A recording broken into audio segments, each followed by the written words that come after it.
Hey, what's going on, guys? My name is Dr. Boyce Watkins. Welcome to drboycetv.com, the home for intelligent Black people. I want to share a story with you that I found on the Defender Network. That's what I'm reading right now.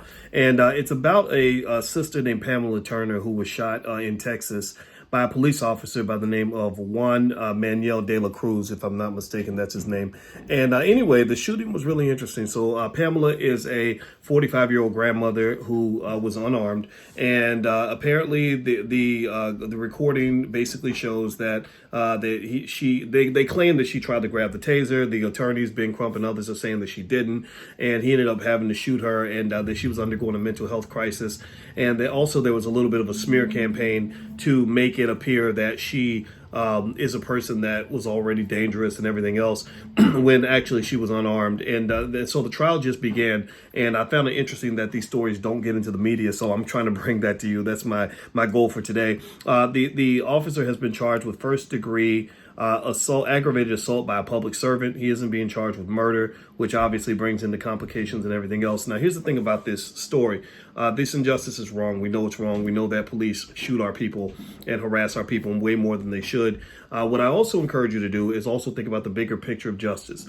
Don't get just caught up in the symbolic shootings. One shooting, justice of one shooting, where Ben Crump goes and makes his money as the attorney for the family. That's good for the family. That might be good for Ben Crump. That might be good for a couple of people. What I want to also draw your attention to, in addition to the Pam Turners, who certainly deserve justice, is all the thousands and thousands and thousands and thousands of cases right now that are not in the media, that are where people are in prison right now for things they did not do, been locked up since the 90s, since the crack era, when Biden started locking everybody up.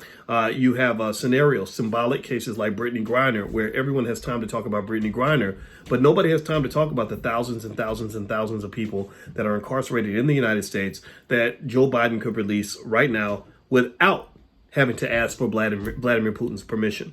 That's the kind of stuff that also gets to me too. So in addition to these cases, Pamela Turner, rest her soul. I hope the family gets all the justice they deserve. I think it's very important that we as a community stop allowing white media to determine for us which issues should really matter to us, or symbolism to drive our sympathies and our empathies. We have to learn how to think for ourselves and say, okay, that issue, that one person situation is bad, but let's talk about the collective. Let's talk about the thousands and thousands of people who are incarcerated unjustly right now. Let's deal with that on a bigger level, as opposed to thinking that solving one case is really making a difference for the whole community. That's my 2 cents, guys. Please hit the thumbs up button, thumbs up, share, subscribe. Don't forget to join us at the All Black National Convention, which is October 28th through the 30th in Charlotte, North Carolina. You can go to boycewatkins.com if you'd like to learn more about that. See you guys soon. Take care. Have a great day. Peace.